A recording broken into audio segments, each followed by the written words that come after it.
안녕하세요. 토요미스테리 디바제시카입니다.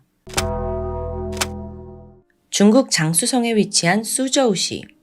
잠깐 위치 정보를 알려드리면 여기는 상하이에서 3-40분 정도 차로 가는 가까운 곳입니다. 도심과 가까운 주거지역이라고 볼 수 있는데 약간 서울 인근 판교나 분당 같다고 GPT가 설명을 하더라고요. 그렇다 해도 빽빽한 아파트 단지만 상상할 수는 없습니다. 왜냐하면 이 수저우시는요, 동방의 베네치아라는 명성을 가지고 있어요. 도심을 관통하는 운하 호수와 또 중국의 고전 건축물이 모여 있어서 아름다운 전경을 자랑하고 있죠. 이렇게 들으니까 저도 한번 가보고 싶다는 생각이 드는데요.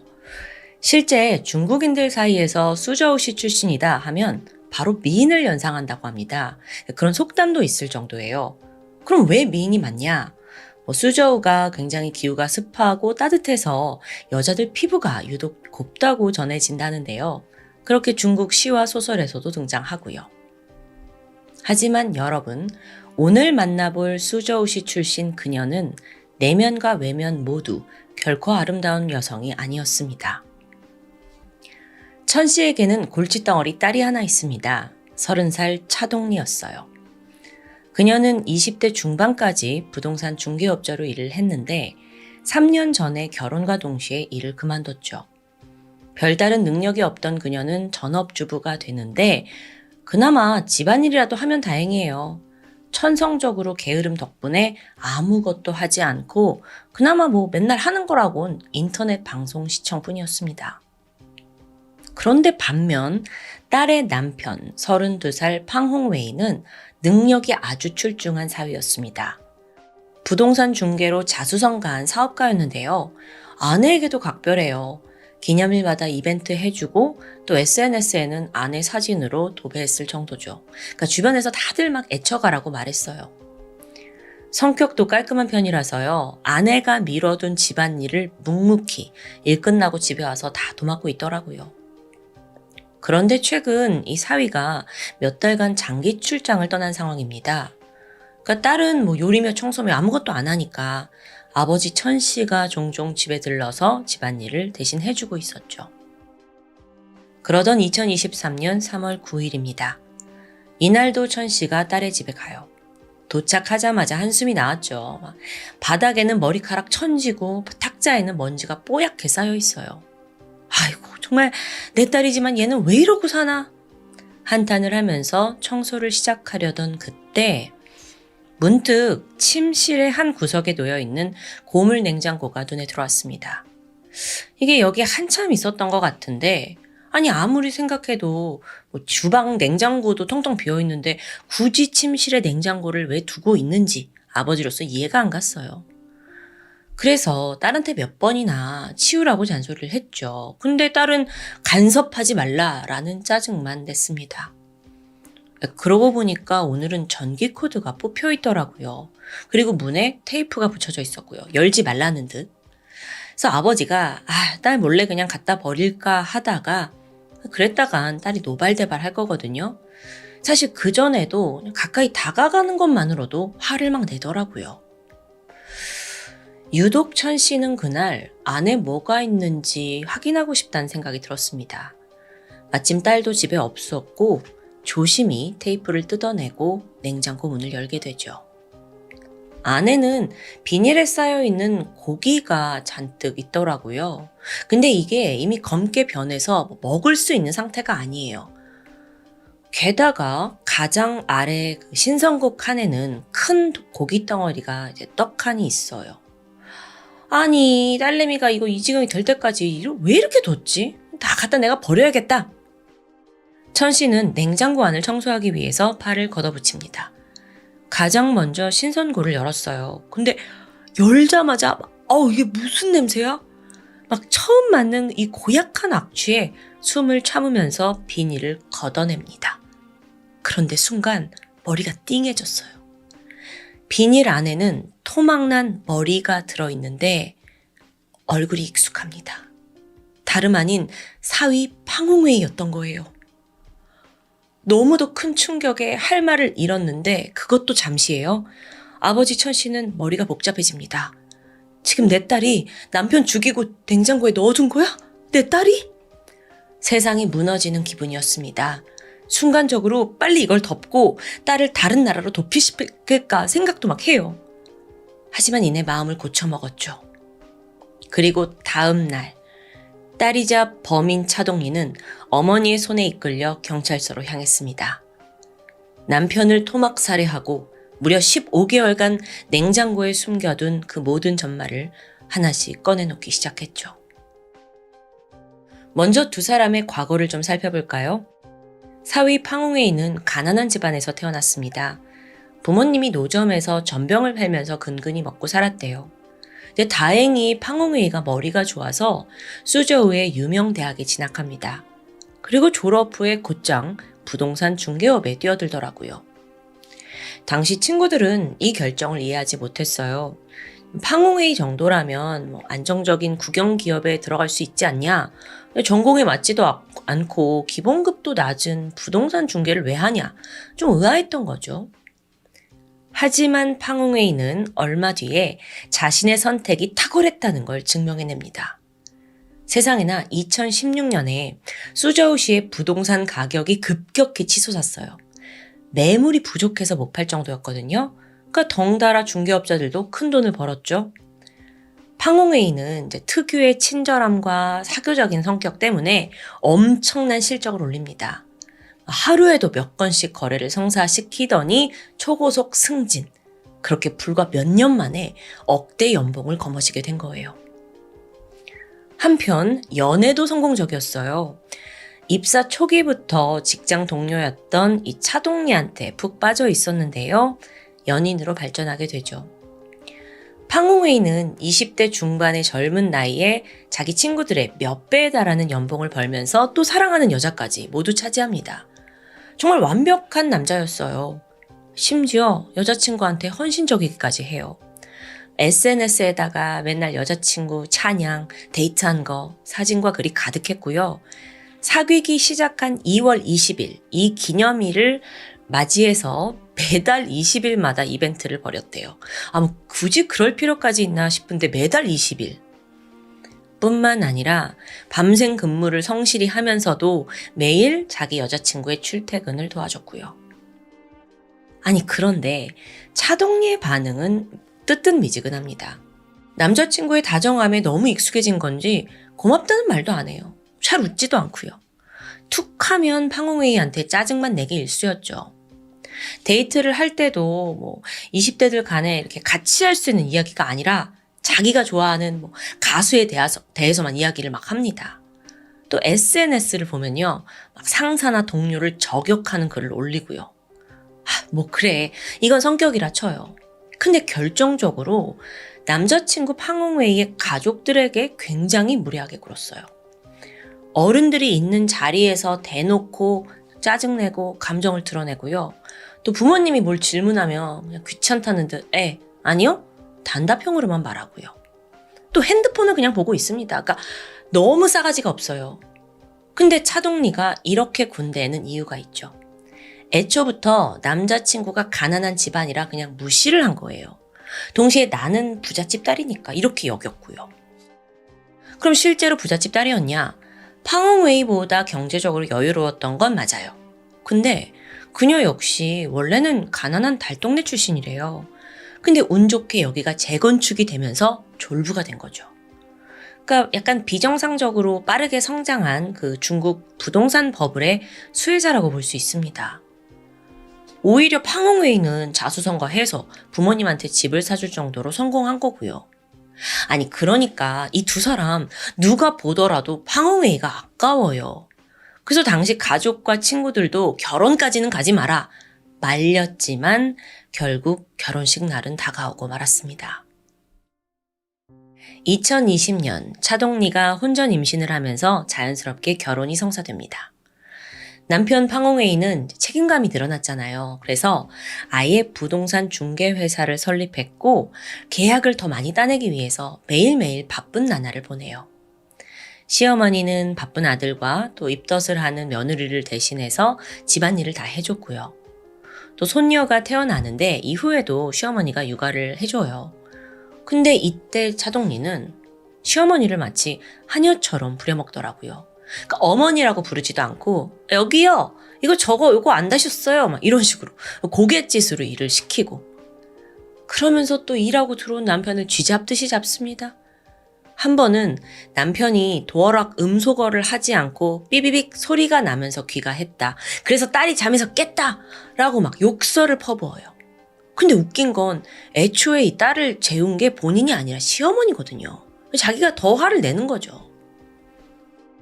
자, 결혼을 한 후 차동리의 삶이 어땠는가 좀 살펴보면요. 집에서 하는 거라곤 인터넷 방송을 시청하는 게 전부였어요. 태어난 어린 딸은 안중에도 없었죠. 참고로 중국 인터넷 방송이라고 해서 한국과 크게 다를 건 없습니다. 하루에 몇 천만 원씩 쓰는 큰손 회장이 존재해요. 회장이 되면 이 스트리머의 환심도 받고 또 시청자들의 부러움도 한 몸에 받죠. 실제로 스트리머와 만남까지 이어지면서 데이트와 술자리도 가질 수 있습니다. 아시다시피 이거에 중독돼서 많은 문제를 야기하잖아요. 근데 돈 많은 대표, 재벌, 건물주들이 이걸 하면 문제 없어. 근데 대부분 그렇지 않아요. 그리고 차동리 또한 남편이 주는 생활비 대부분을 스트리머한테 바치고 있다는 게 문제였습니다. 사실 두 사람은 결혼식 없이 혼인신고만 한 상태였는데 남편은 늘 이걸 안타깝게 생각했어요. 결혼식을 안 해줘서 아내가 저렇게 인터넷 방송에 빠지고 삐뚤어졌나 싶었죠. 그래서 코로나 시기에도 불구하고 결국 성대한 결혼식을 올리게 돼요. 근데 차동리는 전혀 정신을 못 차려요. 결혼하고 바로 다음날 저 결혼했어요. 그 기념이에요 하면서 또 스트리머한테 거액을 후원하더라고요. 아니 자기가 결혼하는데 후원을 왜 해요? 근데 이쯤 해서 사실 중국의 부동산 경기가 이제 정부 규제도 들어오고 코로나도 닥치면서 꽁꽁 얼어붙게 됩니다. 팔려는 사람은 많아도 사는 사람이 없는 거죠. 팡홍웨이의 회사가 직격탄을 맞게 돼요. 매달 직원들 월급도 나가야 되고 대출 이자도 있고 숨이 막힐 지경이었어요. 근데 이런 상황 속에서도 아내는 계속 스트리머한테 후원하기 바쁜 거예요. 우리 상황이 좋지 않다. 아무리 너의 취미라지만 제발 멈춰달라 부탁했지만 아내는 오히려 역정을 냅니다. 아니 그깟 돈 얼마나 된다고 유세야. 진짜 구질구질하게 내가 벌어서 내면 될 거 아니야. 진짜 짜증나. 그래서 차동리가 내가 직접 인터넷에 물건을 팔겠다고 선언해요. 이게 중국에선 좀 일반 사람들한테도 공공연히 벌어지는 일이죠. 근데 차동리는 인플루언서도 아니고 인지도가 없잖아요. 그러니까 물건을 팔라고 시작은 했는데 수익이 없는 거예요. 근데 마침 이때 스트리머가 접근합니다. 누나 저한테 2,500만 원 후원해 주시면 저희 팬들한테 누나 물건 팔아줄게요 라고 제안을 한 거예요. 그러니까 차동리는 그래 너무 잘됐다 하면서 한 채 의심도 없이 생활비 통장에서 돈 2,500만 원을 송금해줬죠. 근데 약속과 달리 홍보는 미비했어요. 물건도 잘 팔리지 않았고요. 말 그대로 그냥 돈만 먹은 거죠. 근데 여기에 화를 내거나 고소하지도 않아요. 오히려 그래도 이번 기회에 내가 거액을 후원해서 회장 자리를 지켰다는 생각에 뿌듯했고요. 이후로도 카드비까지 내면서 후원을 이어가는데 정말 머리 한 대 후려치고 싶죠. 팡홍웨이는 아내의 생각을 모두 알게 된 후에 거의 처음으로 크게 화를 냈어요. 거기에 살짝 기가 죽은 차동리가 그럼 후원을 안 하겠다 약속을 했죠. 그러다가 2021년 12월에 또다시 후원을 했고 그때 금액이 얼마인 줄 아세요? 7천만 원입니다. 근데 여태까지 낸 돈이 상당하잖아요. 1억은 좋게 넘었을 거예요. 그러면서 스트리머와 개인적인 연락을 하기 시작했죠. 둘이 성적인 문자를 주고받더니 데이트로 이어졌고 급기야 잠자리까지 갖게 됩니다. 여러분 아마 이 차동리가 스트리머한테 얼마나 썼는지 참 궁금하실 수 있어요. 그래서 알아보니까 2020년 결혼을 한 후에 1년간 후원한 금액이 다 합치면 30억 정도래요. 저도 진짜 눈을 의심했습니다. 30억? 여기에 대출도 있고 마이너스 통장까지. 그러니까 빚이 무섭게 불어가는 거예요. 근데 팡홍웨이는 지금 상황이 안 좋아. 그래서 결국 빚을 청산하려고 부모님께 사들인 집을 헐값에 팔아요. 근데 이걸로도 충분하지가 않은 거예요. 경기는 더 악화되면서 신혼집까지 넘어갑니다. 이러는 와중에 아내는 남일인 듯 아무런 도움도 주지 않았고요. 그러던 2021년 12월 말입니다. 팡홍웨이가 타 지역에 이사해서 살고 있는 부모님을 만나고 돌아온 직후부터 무언가 이상해졌어요. 전화를 피하고 문자로만 답을 하는 거예요. 그래서 이때 아내 차동리가 시댁 식구들한테 연락을 해서 남편 회사가 망했고요. 저희 빚쟁이들한테 쫓기고 있어요. 그래서 남편이 중국 전역으로 도망 다니는 신세가 됐다. 한동안 연락이 닿지 않을 거다라고 둘러댄 거죠. 그런데 그녀의 태도 또한 전과는 좀 달랐습니다. 뭔가 시댁한테 좀 친절하게 군다고 해야 할까요? 한편 시부모님은 종종 아들에게서 사업 자금이 좀 급하게 필요합니다. 생활비가 없습니다. 문자를 받곤 했어요. 그때마다 없는 살림에 아들을 위해 돈을 끌어모았죠. 그렇게 보낸 돈이 5천만 원에 달합니다. 근데 아들은 모습을 감추고 도망 다닌다는데 한 달, 두 달, 어느덧 반년이 지나더니 1년이 가까워졌어요. 이쯤 되니까 부모도 좀 이상하죠. 아무리 쫓기고 있다지만 이렇게 우리한테 인사 한번 안 오나? 혹시 나쁜 일에 연루된 게 아닐까 싶어서 경찰에 4번이나 신고도 했거든요. 근데 이때마다 경찰이 찾은 건 아내였어요. 남편 어디냐? 아유, 여기 보시라고. 내가 남편하고 주고받은 문자와 SNS 다 있지 않냐. 지금 남편은 어딘가 도주하고 있다. 나도 답답하다. 이러면서 생존하고 있다라는 걸 보여준 거죠. 근데 사실 그때 당시에 이제 많은 부동산 업자들이 빚 때문에 도망 다니고 또 실종되는 일이 종종 발생했다고 해요. 그래서 경찰은 신원 확인만 하면 대수롭지 않겠지라고 여긴 거고요. 그렇게 무려 15개월이 지난 겁니다. 하지만 실제로 남편 팡홍웨이는 어디 있었냐? 네, 이 집 냉장고 안에 갇혀 있었어요.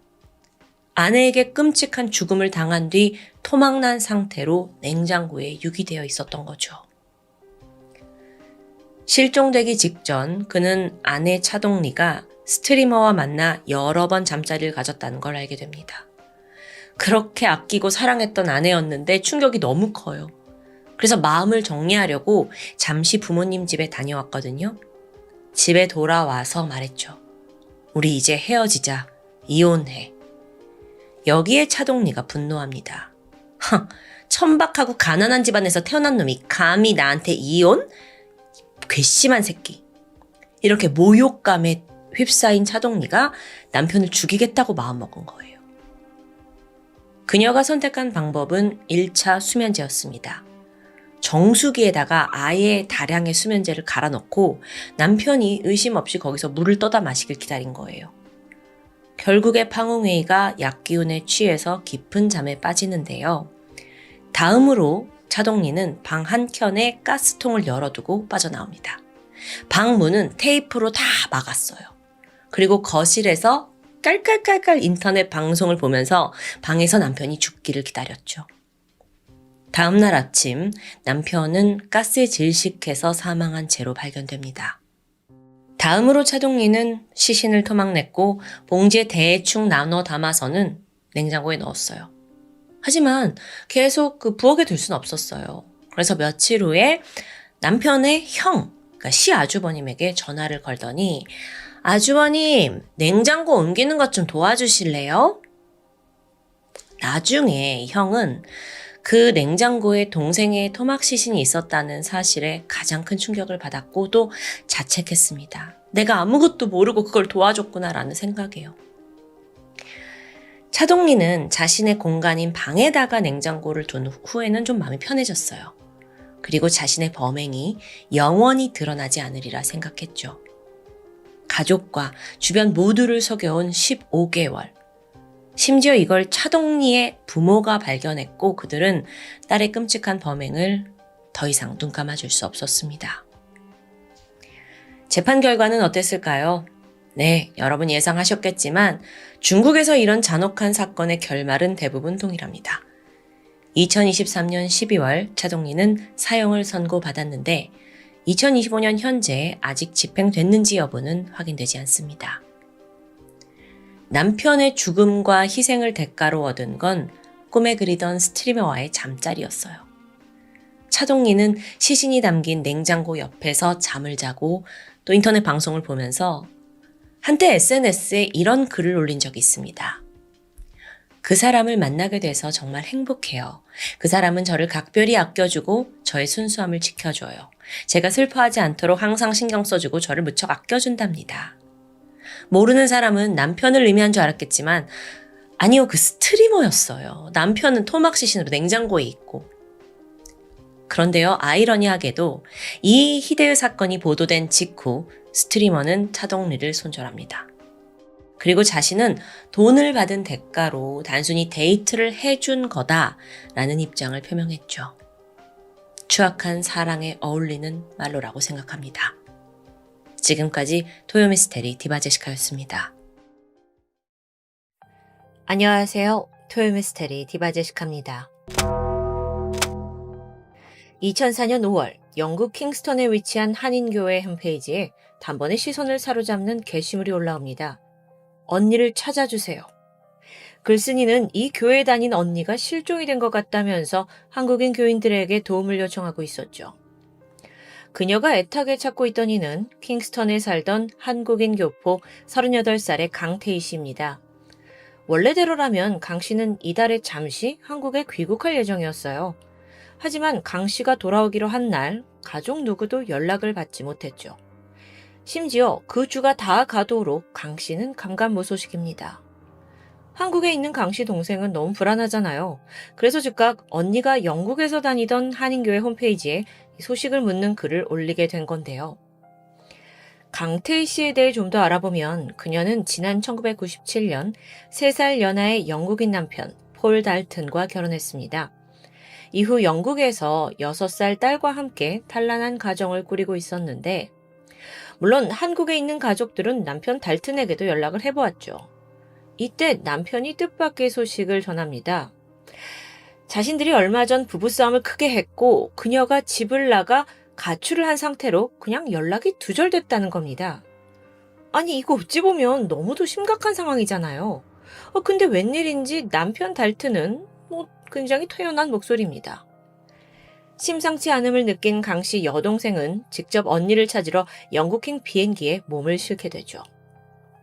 한편 강 씨가 다니던 이 한인교회 목사님도 홈페이지 글을 읽게 되었습니다.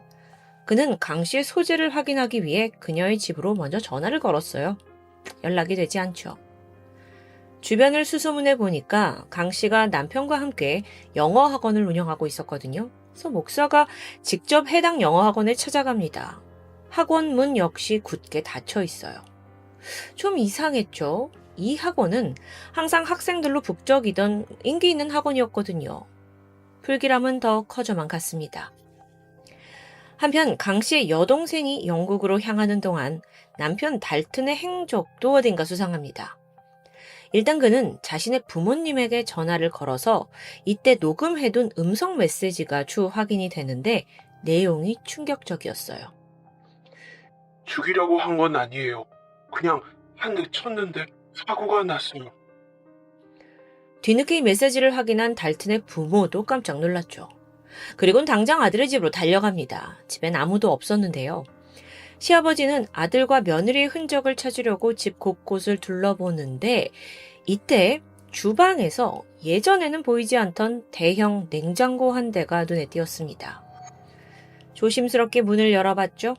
안에는 수상한 비닐봉지들이 여러 개 담겨 있습니다. 잠시 후 시아버지는 그중 하나를 열어보고 주저앉고 말아요. 안에 들어있던 건 토막난 시신의 일부였습니다.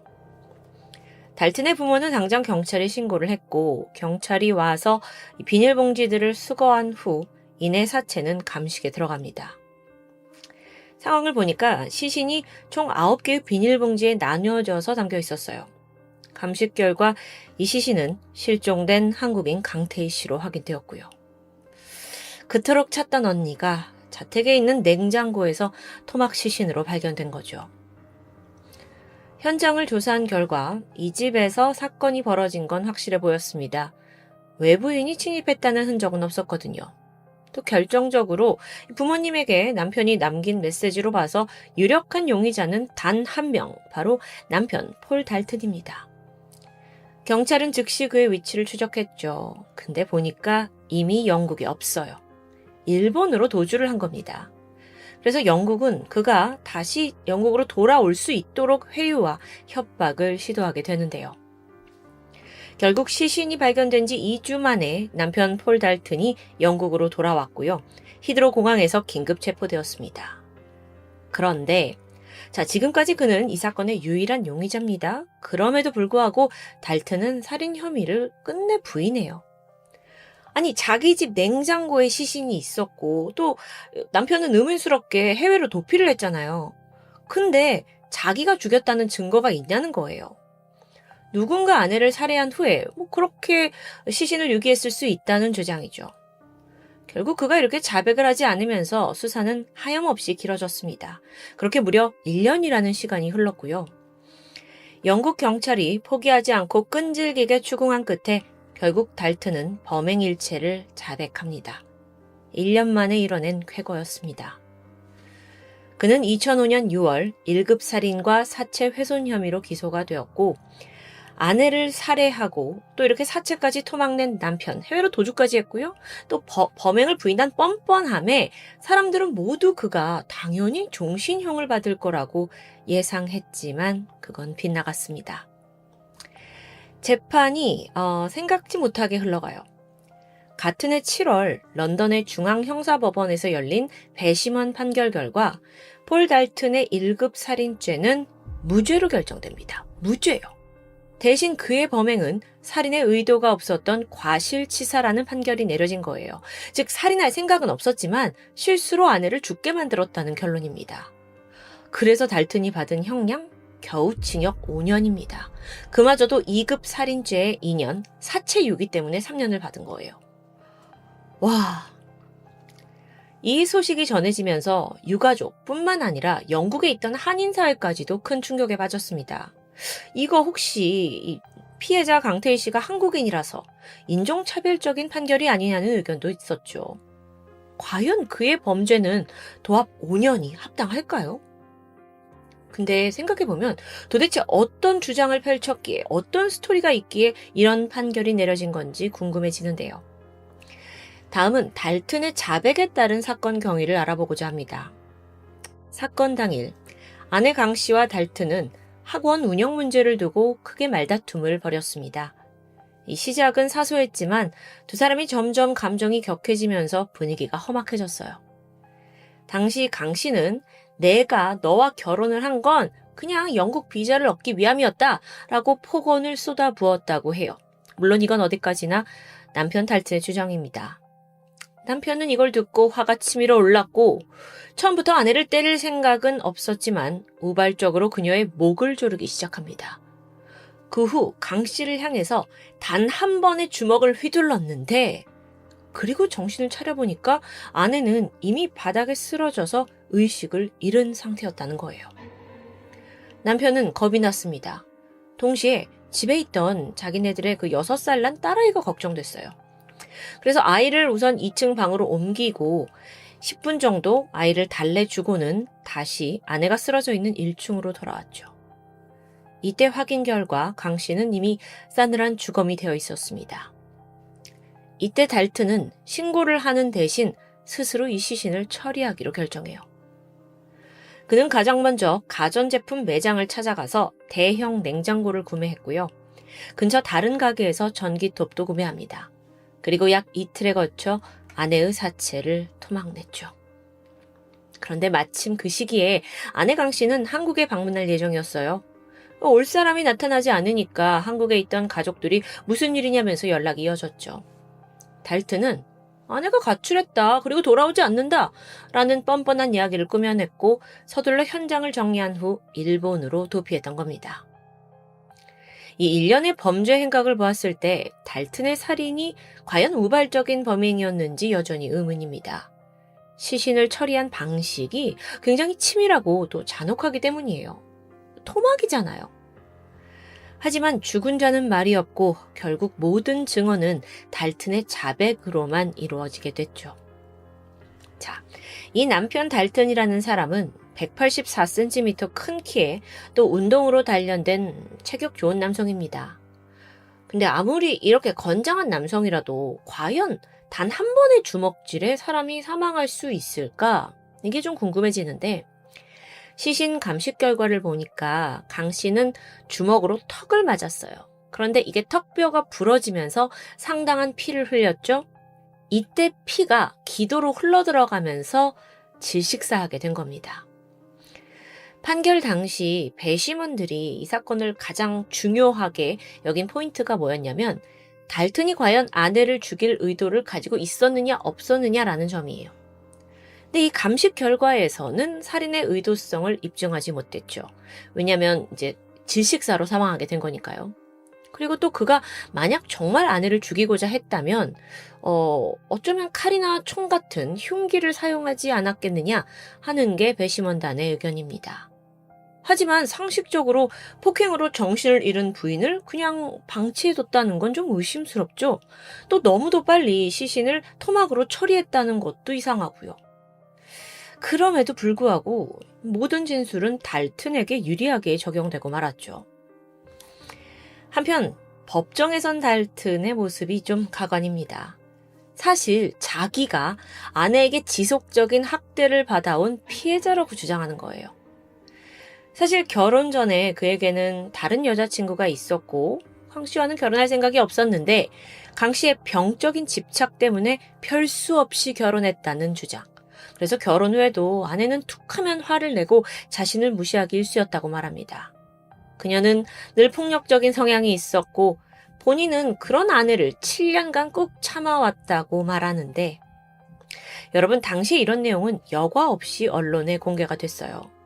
그러다 보니 영국 내에서의 반응이 달튼이 자기를 괴롭히는 한국인 아내를 참다 못해서 결국 살해하게 된 남편으로 동정표를 받기도 했었고요. 또한 달튼은 이 부부가 운영하던 학원의 수입도 아내가 독차지했다고 말합니다. 자기는 그저 강의를 하고 노동력을 제공하면서 이용당했다는 거예요. 여기에 달튼 변호인들은 이번 살인이 불만이 쌓이고 쌓여서 이성을 잃어버린 남편의 실수라는 걸 더욱 강조했습니다. 그리고 놀랍게도 이게 법정에서 받아들여졌던 거죠. 12명의 배심원들은 피해자 강 씨가 이 범행의 원인을 제공했다고 판단했어요. 그 결과 형량이 대폭 줄었고요. 아니 그럼 이 모든 게 정말 사실일까요? 죽은 강 씨 유가족에 의하면 달튼의 주장은 터무니없습니다. 결혼 전부터 달튼이 먼저 강 씨 따라다니면서 좋아했고 프로포즈를 한 것도 달튼이고요. 결혼 후에도 강 씨는 생활력이 강했기 때문에 누구보다 영국에서도 치열하게 일했고 그 덕에 현지에서 집을 장만할 수도 있었거든요. 학원도 차리고요. 하지만 법정에서는 정작 그녀의 입장을 대변해줄 증인이 마땅치 않았습니다. 때문에 재판은 일방적으로 달튼의 편에서 진행될 수밖에 없었던 거예요. 안타깝게도 한국에 있는 가족 역시 그녀의 편이 돼줄 수 없었는데요. 좀 이상한 점이 있는데 이게 오히려 이 가족이 어떤 증언을 한 부분이 숨진 강 씨에게 불리하게 작용하기도 했어요. 어떻게 된 거냐면 과거 강 씨는 남편과 부부싸움을 한 적이 있습니다. 이때 강 씨의 동생이 이야기를 듣고 외국인 형부에게 편지를 썼어요. 이 안에 무슨 내용이 있었냐면 언니가 화를 내도 그때뿐이고 뒤끝은 없지 않아요.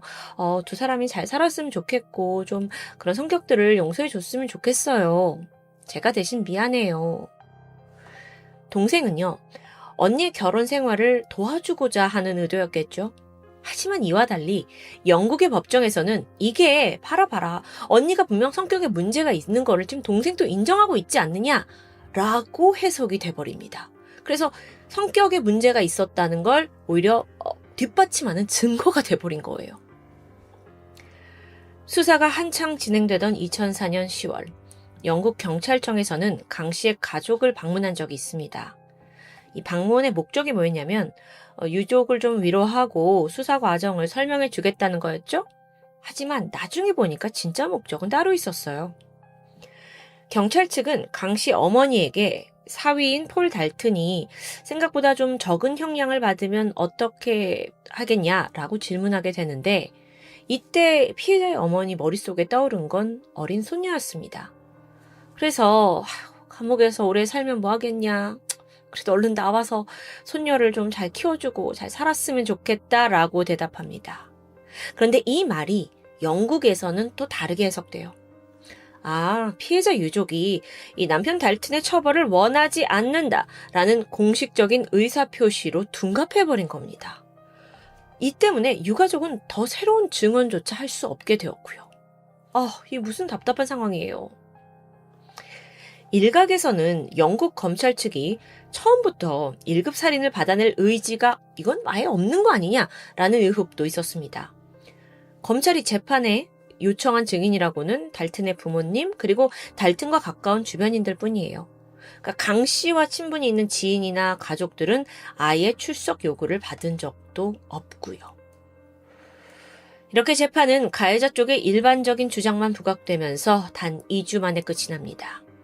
통상적으로 이런 살인사건의 경우 재판 기간은 몇 주, 몇 달에 걸쳐 진행되죠. 하지만 그렇게 끝이 났고 폴 달튼은 현재 5년의 형기마저 모두 끝내고 출소했습니다. 일반인과 다름없는 평범한 생활을 하고 있겠죠. 아내를 죽였음에도 불구하고요. 죽은 자는 말이 없습니다. 아니, 말을 할 수가 없습니다. 그렇기에 더 공정한 수사와 재판이 이뤄져야 한다는 건 너무도 당연한 일인데요. 낯선 타국에서 죽임을 당했지만 그녀의 편이 되어줄 사람 하나 없었던 강태희 씨. 사건으로부터 20년에 가까운 긴 시간이 흘렀습니다. 하지만 지금도 어딘가에서 이런 억울한 사건이 되풀이되고 있는 건 아닌지 마음이 무거울 뿐입니다. 삼가 고인의 명복을 빌겠습니다. 지금까지 토요미스테리 디바제시카입니다.